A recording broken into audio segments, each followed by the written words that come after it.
अम्ल का रासायनिक गुण हो गया। देखिए किसी चीज को केमिस्ट्री में हम 3 तरीके से पढ़ते हैं कि वो पदार्थ है क्या, उसके भौतिक गुण, रासायनिक गुण, उपयोग, सही ना। तो अभी हम लोग क्या पढ़े हैं, अम्ल के भौतिक गुण स्टार्टिंग हो गया था, ये रिएक्शंस है रासायनिक गुण, और इसके बाद क्या आएगा, उपयोग। तो अब हम समझेंगे उपयोग। तो उपयोग में देखो जो जो आपके सिलेबस में है उसमें 3 अम्ल, कितने अम्ल, 3 अम्ल।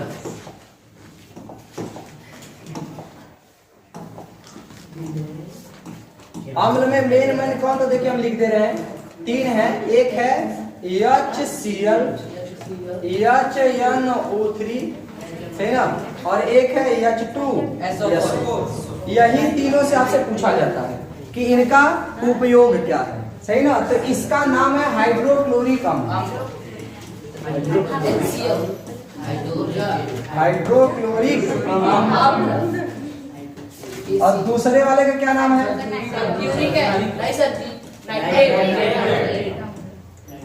नाइट्रिक अम्ल। और ये तीसरे वाले का नाम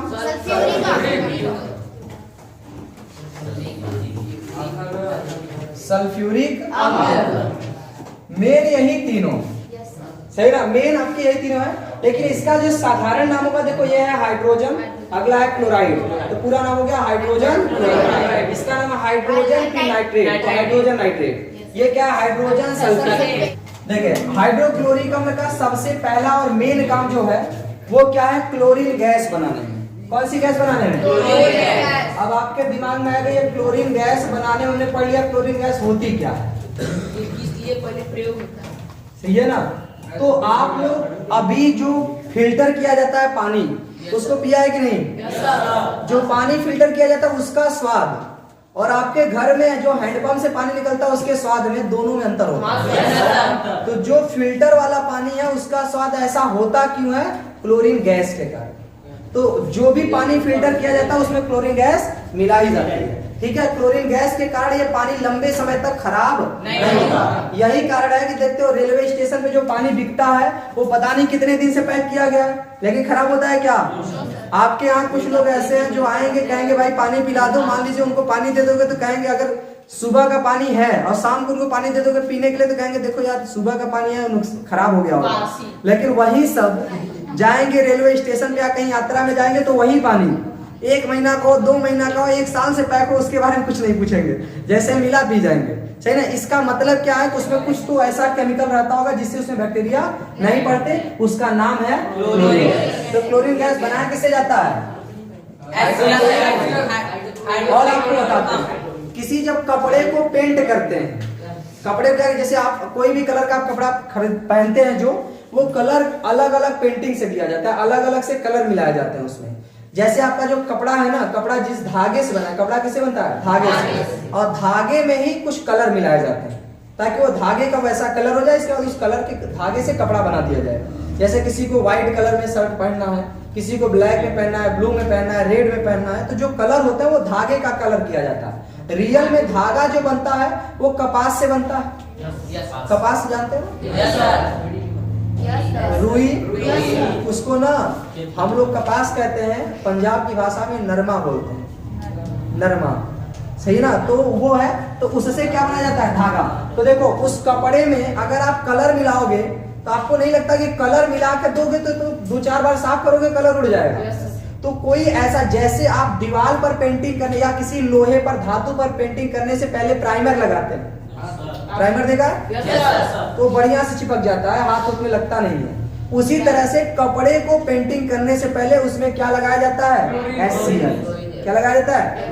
इसीलिए कभी कभी ऐसे देता है कपड़े के रंगाई में, कपड़े के इसका प्रयोग किया जाता है, इसका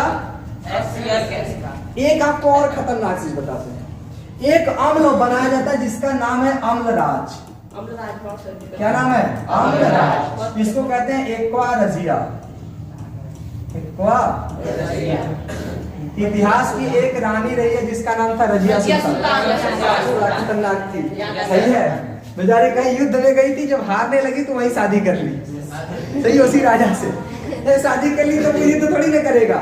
इसके बाद में लौटने लगे तो उसके देश वाले सब खिलाफ हो गए, उसके मार दिए रास्ते में इसको, ठीक है। तो दिल्ली सल्तनत जो था ना उसकी ये रानी थी, सही ना। तो एक्वा रजिया किसी रानी का नाम नहीं है, ये अम्लराज है, अम्लों का राजा। अम्लराज इतना खतरनाक है ना, अगर कोई यौगिक किसी से क्रिया नहीं कर रहा है तो अम्ल में मिला दो, क्रिया कर जाएगा, मतलब बहुत ज्यादा क्रियाशील होता है। और आपको बताया ये अम्लराज का प्रयोग करते हैं, जैसे कोई मेटल है, जैसे ताला वाला खराब हो गया है, अब हमको लगा खुल ही नहीं रहा है, सही ना, तो अम्लराज में ले जाके तलवा के से डुबा दो, पूरी तरह से गल जाएगा, सही ना, और आराम से खुल जाएगा। तो ये है अम्ल। बनाने में किसका प्रयोग किया जाता है? लेकिन एक बात आपको ध्यान देनी है, अम्लराज HCl और HNO3 दोनों से मिला के बनता है, सही ना। HCl और HNO3 दोनों को मिला के क्या बनता है? अम्लराज। कितने के रेशियो में? तो 1:3 में, 1:3 में, ठीक। अब ध्यान समझिए, नाइट्रिक अम्ल की बात करते हैं। सबसे पहला बारूद बनाने में, सही ना। अब ध्यान से समझिए, बात नहीं, पहली चीज तो नाइट्रिक अम्ल से डायरेक्ट बारूद नहीं बनाया जाता, पहले इससे बनाया जाएगा सोडा। सोडा में अंतर है। सोडा या तो खाने वाला हो सकता है या तो कपड़े वॉश करने वाला, लेकिन जो सोडा होता है ना, इसका सूत्र होता है KNO3। एक ग्रेनेड होता है, ग्रेनेड जानते हो, युद्ध में यूज करते हैं सेना, इतना बड़ा सा रहता है, उसमें एक पिन लगाई गई है, सही ना। पिनवा कैसे मारे? हाँ, सेफ्टी पिन, ऐसे इसे दबाएंगे पिन निकल जाएगा, देखते हो हाथ में लिए रहते हैं, इसके बाद फेंक देते हैं कहीं पे, सही ना, ब्लास्ट कर जाता है। उसके अंदर क्या भरा होता है? सोडा। लेकिन 100% सोडा नहीं होता है, उसमें और भी केमिकल विस्फोटक पदार्थ होते हैं, लेकिन इसकी भी मात्रा होती है, तो इससे क्या बनाया जाता है? बारूद।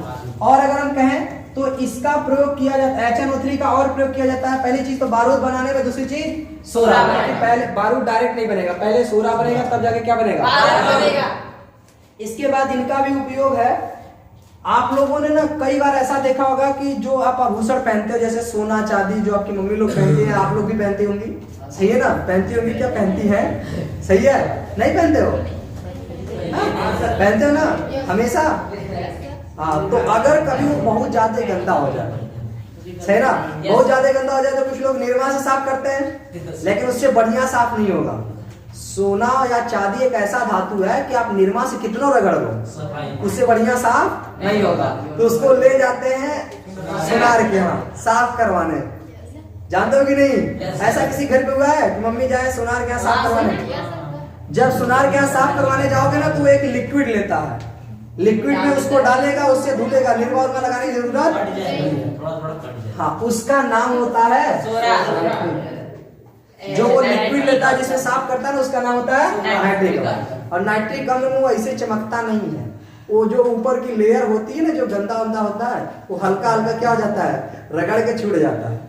तो जो आपकी सोने की मात्रा अगर 10 ग्राम है ना, तो साफ करवाने के बाद ये लगभग 9.5 ग्राम बचेगा। आप लोग को लगेगा यार ये कौन सी बड़ी बात है। आपको पता है 10 ग्राम को एक भरी कहते हैं, और एक भरी की कीमत इस समय 70,000 प्लस 75,000। जो भी भाई अभी मार्केटिंग करने तुम जा नहीं रहे। अगर हम कहें 0. देखो इसमें से 0.5 ग्राम खत्म हो चुका। अगर आपको पता करना है 0.5 ग्राम की कीमत क्या होगी, तो ऐसे समझो कि 70,000, यानी ये कीमत है 10 ग्राम की। आपको निकालना है 0.5 ग्राम की वैल्यू, सही है। देखो भाग देंगे, एक 0 से 0 खत्म, इसका गुणा करेंगे 7 × 5 = 35। कितने 0? 3 0। 3 0 लगा लेंगे, एक अंक पे दशमलव लगा दीजिए, इतना रुपया गया 3500। ये केवल किसमें गया? सफाया कराने में। सही है, ये बात ध्यान से समझो। आपको अच्छा, ये 0.5 ग्राम इतना कम वजन होता है कि आपको समझ में नहीं, आपको लगेगा तो ये तो पूरा है, लेकिन अब आपको लगेगा मान लो कि वो तो लिक्विड में लग गया, अब वो तो उसको प्राप्त होगा नहीं, तलवा के लेकर आएंगे। आप कितने तलवा, उससे उसको मतलब नहीं है, वो डायरेक्ट बोलेगा आपका जो आया वो यही है आपके सामने। और दूसरी चीज, अगर कहोगे पहले तौल करके तब साफ करो, तो कहेगा यार तौले थे तो उसमें मिट्टी उट्टी लगी थी, है कि नहीं? आपके पास दिमाग है तो वो तो सवा सिर है, सही है। सोनार को आप सोनागिरी में ये दिखा सकते हो क्या?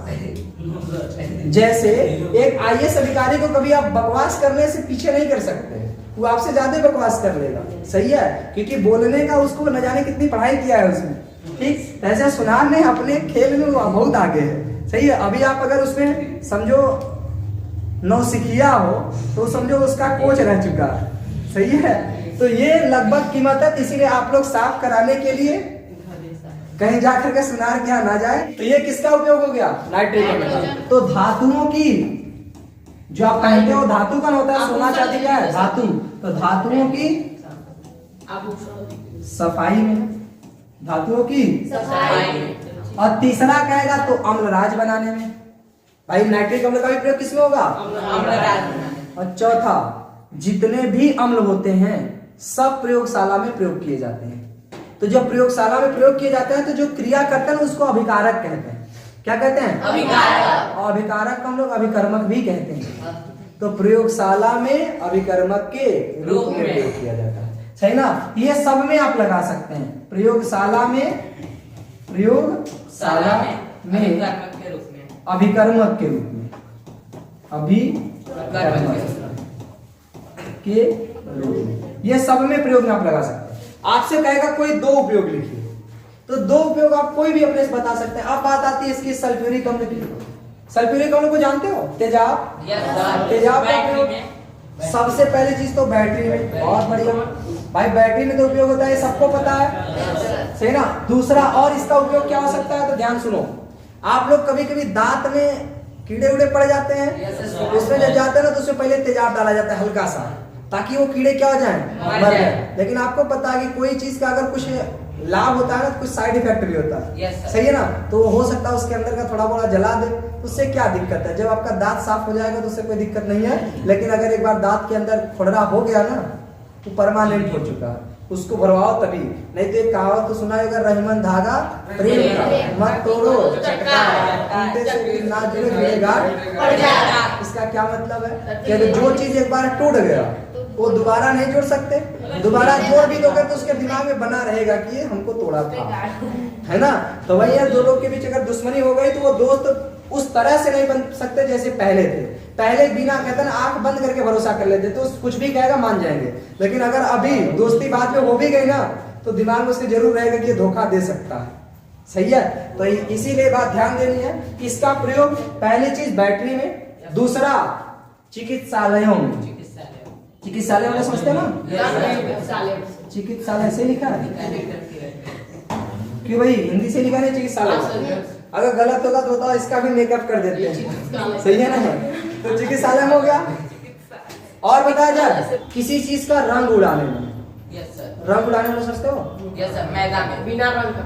हाँ, जैसे आपका कपड़ा है, कपड़ा इसको तेजाब में डुबाओ, डुबा के निकालो, सारा कलर गायब। ये मिलता है हाँ, उसका विनेगर नाम होता है। है ना?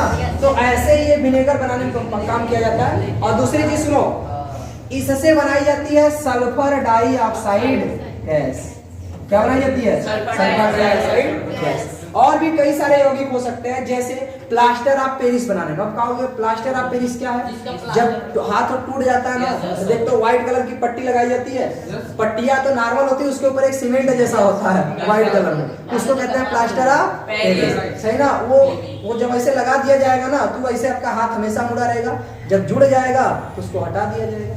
और हटाया जाएगा तो ये मत सोचो कि उसको नॉर्मल ऐसे खोल दिया जाता है, काटना पड़ता है। कैसे? पट्टी से नहीं, वो जो नहीं आती है ड्रिलिंग मशीन नहीं, ग्राइंडर का। सही ना? उससे काटा जाता है। अब आपके दिमाग में आएगा कहीं ऐसा ना हाथ में रगड़ दे तो हाँ, वो नॉर्मल सा रहेगा, बहुत तेजी से वाइब्रेट करेगा, आपको लगेगा नाच रहा है, लेकिन वो घूमता नहीं है, हल्का हल्का वाइब्रेट करता है, बहुत हल्का हल्का। तो भाई वो एकदम कठोर होता है इसलिए कट जाता है। आपका त्वचा हल्का हल्का वाइब्रेट करेगा तो ऐसे ऐसे करेगा, कटेगा थोड़ी ना। भाई हम कह रहे थोड़ा थोड़ा वाइब्रेट कर रहा है वो, तो वो कटेगा नहीं। आपके त्वचा फ्लेक्सिबल होती है, तो हल्का हल्का ये भी वाइब्रेट करने लगेगा, नहीं कटेगा। इसीलिए वो आपके हाथ पर पाएगा तो कटेगा नहीं, से टेंशन नहीं लेना। लेकिन इतना भी नहीं कर चले चेक करें एक बार कटवा करके, तो कटवाने से पहले अपना हाथ तोड़वाना होगा। सही है ना? ये बात ध्यान दीजिए। तो प्लास्टर ऑफ पेरिस बनाने, प्लास्टर बनाने, ठीक है? हाँ, तो ये सब चीजों में डरना नहीं चाहिए। एक बात तो ये प्रयोग याद रहेगा कि नहीं? हर एक यौगिक के 3 चीजें पढ़नी है। वो पहली चीज क्या है, तो हमने अम्ल के बारे में आपको डिटेल में बता दिया कि आप देख के कैसे पहचानोगे, यौगिक दिया जाए तो कैसे पहचानोगे, तो उसके लिए सूचक का प्रयोग करेंगे, ठीक है ना। सूत्र से कैसे पहचानोगे ये भी बता दिया गया है। जैसे सूत्र स्टार्टिंग में क्या रहेगा, तो अगर स्टार्टिंग में यच है तो 100% क्या है, अम्ल, या लास्ट में सी डबल होगा तो क्या है, अम्ल है। देखकर भी पहचान जाएंगे। तो अम्ल के बारे में बता दिया। फिर अम्ल के भौतिक गुण, स्वाद में खट्टे, नीले लिटमस पेपर को लाल बल को कोई प्रभाव नहीं पड़ता, जल में घोलने पर ये हो गया भौतिक गुण, सही ना। और दूसरी चीज, जल में घुलेगा कि नहीं, घुल जाएगा, तो जल में घुलनशील होता है, सही ना। ये भौतिक गुण। रासायनिक गुण में रिएक्शन पढ़ते हैं कि अगर हम इसके साथ क्रिया कराएं तो क्या बनेगा, अगले के साथ रिएक्शन कराएं तो क्या बनेगा, ये हो गया रासायनिक गुण। इसके बाद क्या है, उपयोग। जैसे उपयोग पड़े अम्ल खत्म। अब क्या स्टार्ट होगा, क्षार। क्या स्टार्ट होगा भाई, तो वैसे क्षार को देखो, क्षार नहीं पहले क्षारक कहते हैं, तो क्षारक को अंग्रेजी में बोलते हैं, क्या बोलते हैं। जितने मैंने लास्ट में OH दिखाए थे वो सबके सब क्या होते हैं, क्षारक में कई सारे यौगिक आते हैं, जैसे NH4OH, ये क्षारक है कि नहीं, यस सर।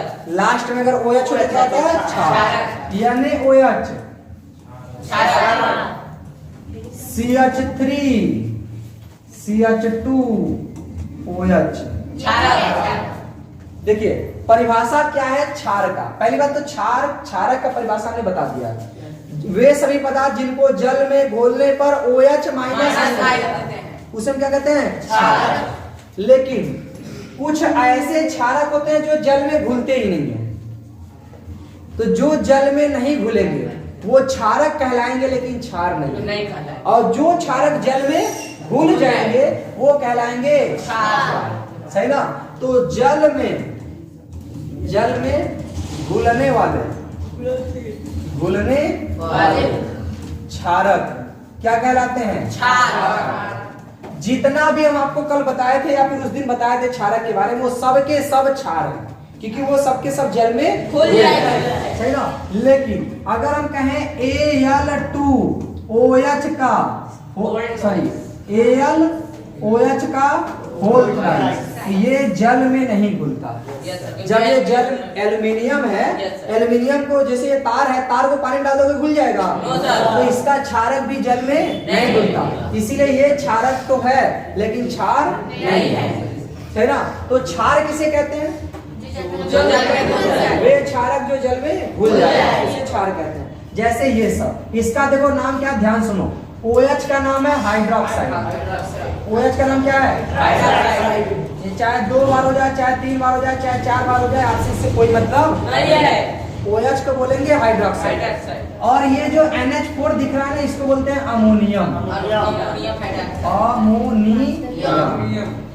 हाइड्रोक्साइड। देखो OH में कितने आवेश होता है, -1। स्टार्टिंग बताते हैं ना, OH पर -1, तो NH4 पर क्या होगा, याद रहेगा।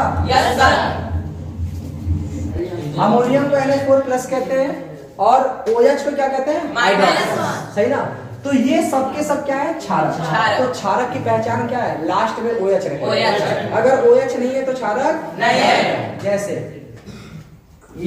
NaCl, ये क्या है, ना तो अम्ल है ना तो क्षार, क्योंकि अम्ल के स्टार्टिंग में यह है या लास्ट में C दोनों नहीं है, मतलब लवण है, सही है। तो ये हो गया क्षारक। तो क्षारक के बारे में मैंने डिटेल में उस दिन बता दिया था, फर्स्ट वाले वीडियो में भी जिन्होंने देखा है वो क्षारक को ऑलरेडी जानते हैं, सही ना। तो अब हम लोग सीधे पढ़ेंगे क्षारक का भौतिक गुण।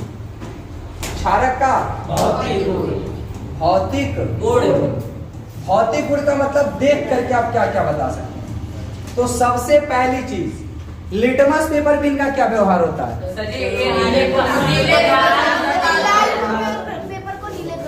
नीला लिटमस पेपर को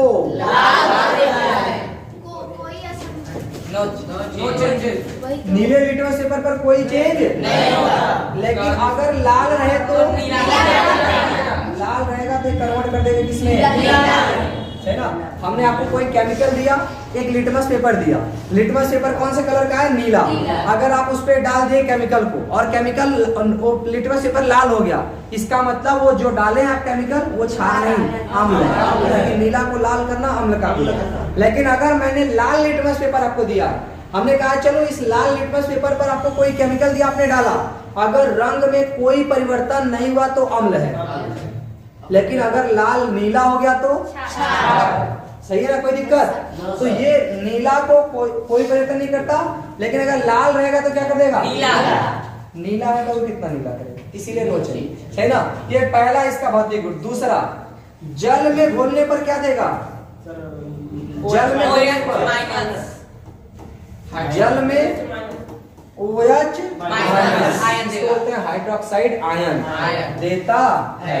जैसे अगर हम कहते हैं इनको जल में घोलेंगे तो क्या बनेगा? ये बनेगा Na plus OH minus ion देगा, इसको कहेंगे क्षार, सही ना।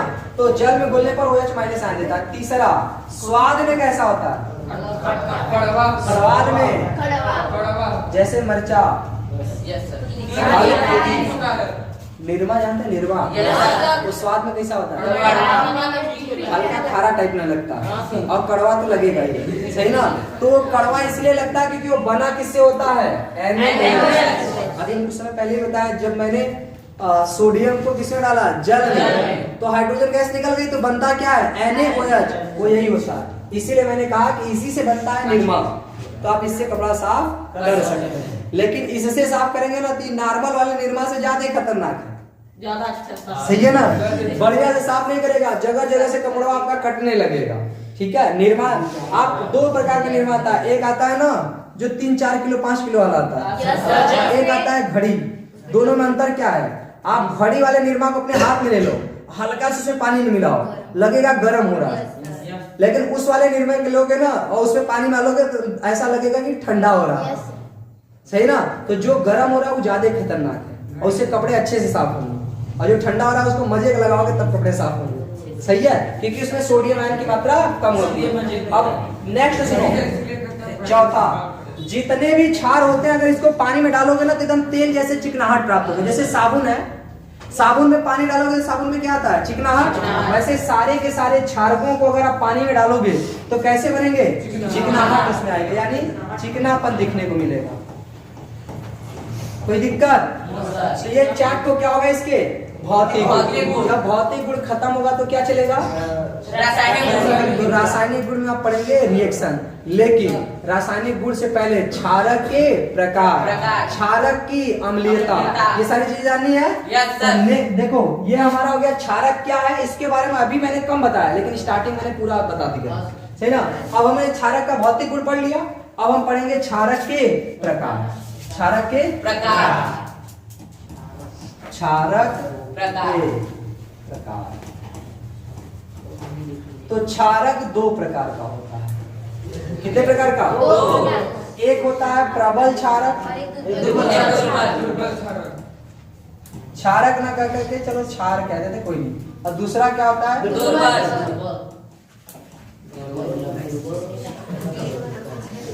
देखो प्रबल और दुर्बल में छोटा सा अंतर है।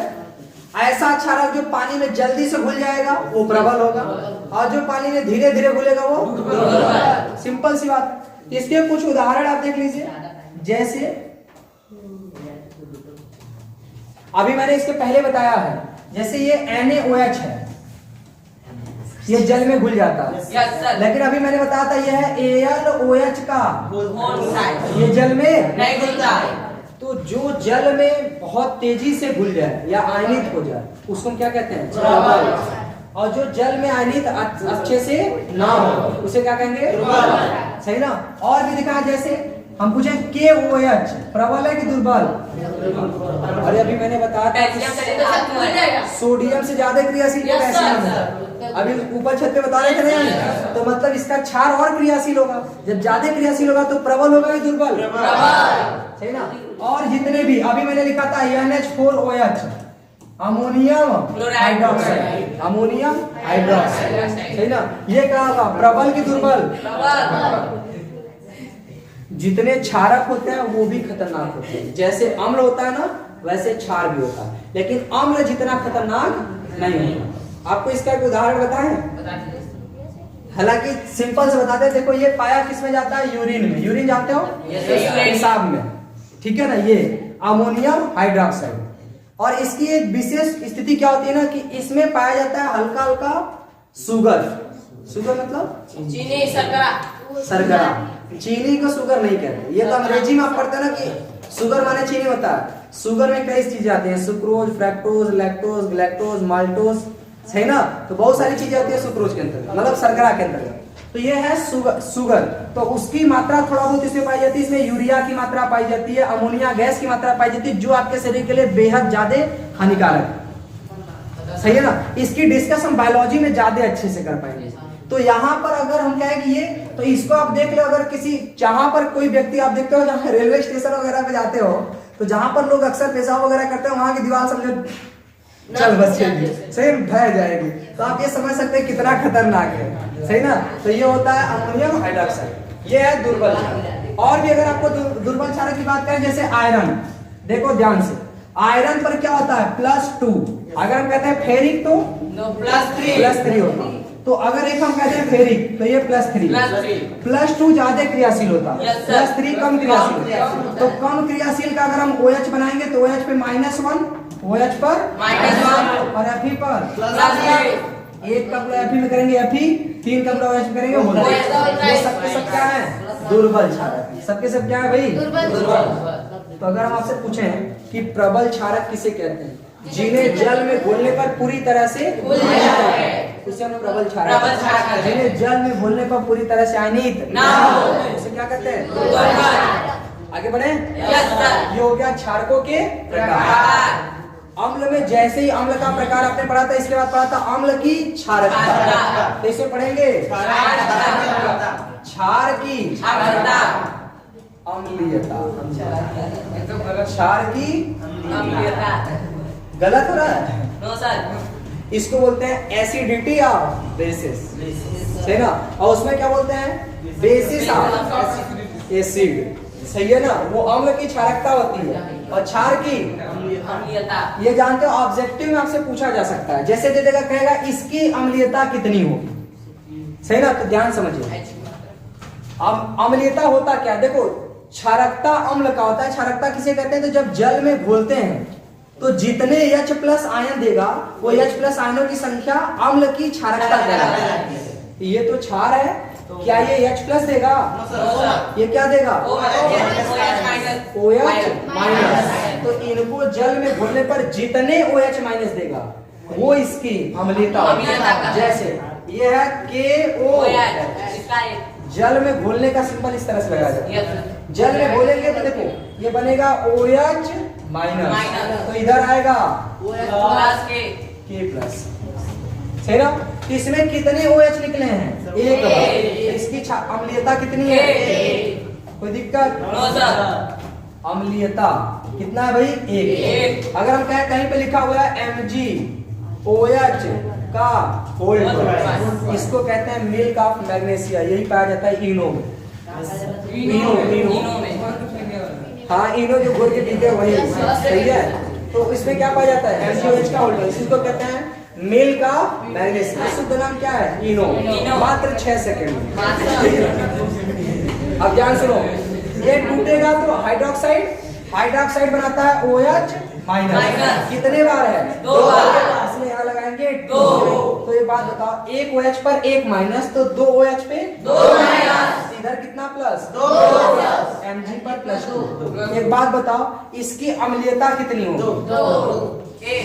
अम्लीयता तो देखो कितने OH निकले हैं, 2। अम्लीयता कितनी होगी, 2। जैसे एक हमने और ले लिया AlOH का होल, इसको तोड़ेंगे तो OH कितनी बार निकलेगा, 3 बार।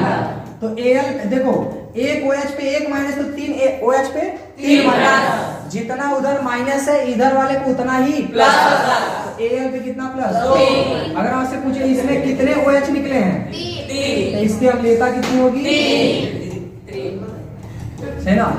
इसका मतलब अगर हम आपसे पूछे कि अम्लीयता किसे कहते हैं, तब क्या लिखेंगे, क्षार को जल में प्राप्त घोलने पर प्राप्त OH माइनस आयनों की संख्या, आयनों की संख्या क्या कहते हैं? सही है। अब क्या आप लोग डायरेक्ट सूत्र को देखकर बता पाएंगे? यहाँ OH एक बार था इसलिए अम्लीयता एक, यहाँ 2 बार था इसलिए 2, यहाँ 3 बार था इसलिए 3। अगर हमसे पूछे कि कहीं, एकदम चुप रहोगे, कहीं यौगिक लिखा हुआ है MnOH पावर 5, बता इसकी अम्लीयता 5 होगी, ये 5 तो OH माइनस देगा। सही है, कोई दिक्कत? तो देखिए अब हमने क्षारक के प्रकार बता दिए, क्षारक की अम्लीयता। अब आएगा भौतिक गुण, हो गया तो क्या आएगा?